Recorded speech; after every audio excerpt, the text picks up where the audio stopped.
नमस्कार, मैं हूं ललित शर्मा। आप देख रहे हैं इंडिया डेली। भारत की राजनीति में सिर्फ चुनाव नहीं, विरासत भी अहम होती है। लगभग हर बड़ी पार्टी में राजनीतिक घराने हैं, लेकिन इन घरानों में अब शुरू हो चुकी है अगली पीढ़ी की अदृश्य जंग। सवाल ये है, क्या उत्तराधिकारी वही बनेगा जिसे पार्टी तैयार कर रही है, या फिर वो जिसे जनता पसंद करती है? आज के इस स्पेशल पैकेज में हम करेंगे उन सियासी परिवारों की परतें उजागर जहां राजकुमार तो कई हैं, लेकिन ताज किसे मिलेगा, ये रहस्य है। कांग्रेस, एक नाम, एक इतिहास और एक विरासत, लेकिन इस विरासत में अब दो ध्रुव साफ दिखते हैं। एक और राहुल गांधी, जिन्हें पार्टी का नेतृत्व का नैतिक उत्तराधिकारी माना जाता है। दूसरी ओर प्रियंका गांधी, जिनकी लोकप्रियता जमीनी है और जिनमें इंदिरा गांधी की छवि देखने की कोशिश जनता बार बार करती है। कांग्रेस कार्यकर्ताओं के बीच फुसफुसाहट है कि कहीं प्रियंका वो तुप का इक्का तो नहीं जिसे अब तक संभाल कर रखा गया है।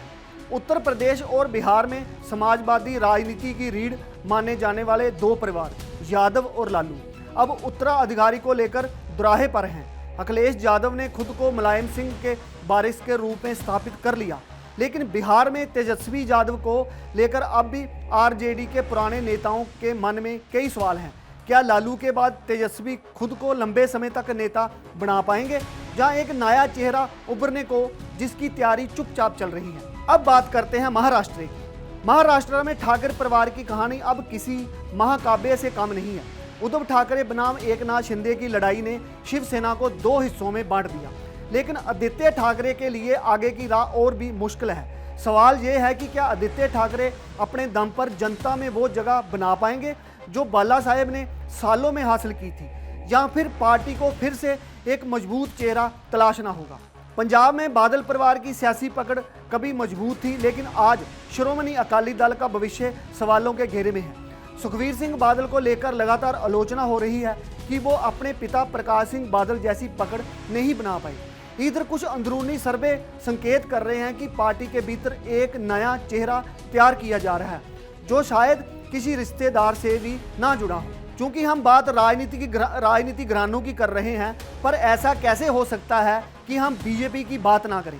भले ही भाजपा में कोई राजनीतिक घराना ना हो, लेकिन जहां भी सब समझते हैं कि दो चेहरे हैं जो पीएम मोदी की जगह ले सकते हैं।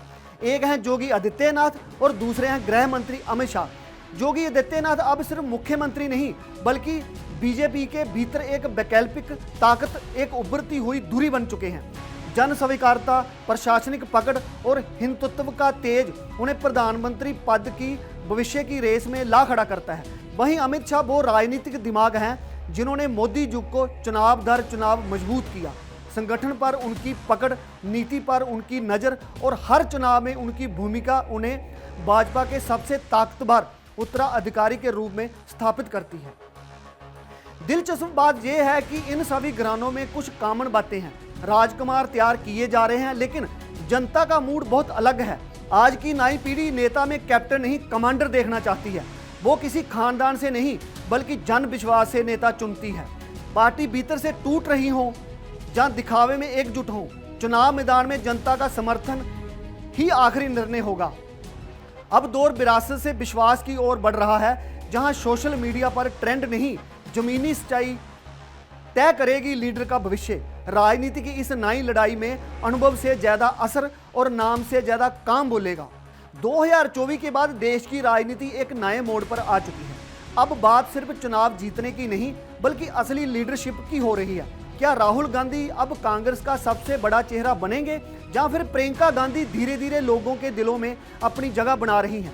क्या अखिलेश यादव और तेजस्वी यादव को उनके ही खेमे से चुनौती मिल रही है, या कोई नया चेहरा सामने आने वाला है? योगी आदित्यनाथ वाकई भाजपा में प्रधानमंत्री पद के सबसे मजबूत दावेदार हैं, लेकिन सबसे बड़ा सवाल यही है कि क्या अब देश की राजनीति परिवारों के नाम पर चलेगी या जनता के भरोसे पर? आज की नई पीढ़ी नेता में नाम नहीं, काम देखती है। उसे विरासत नहीं, विजन चाहिए। लड़ाई अब सिर्फ कुर्सी की नहीं, पहचान की है। अनुभव और उम्र से ज्यादा अब असर और भरोसा मायने रखता है। 2024 का चुनाव भले ही खत्म हो गया हो, लेकिन उसके बाद ही राजनीति अगले कई सालों तक का रास्ता तय करने वाली है। आखिर में फैसला जनता करेगी, कौन सिर्फ राजकुमार है और कौन असली राजा। तो आपने देखा पार्टियों के किलों में राजकुमार तो कई हैं, लेकिन असली राजा वही बनेगा जिसे जनता का ताज मिलेगा। अगले चुनाव सिर्फ सत्ता की लड़ाई नहीं बल्कि विरासत बनाम विश्वास की टक्कर होगी। देखते रहे इंडिया डेली, क्योंकि जहां हम खबर के पीछे की सियासत भी दिखाते हैं। मैं हूं ललित शर्मा, अगले एक्सपोज के साथ फिर मिलेंगे।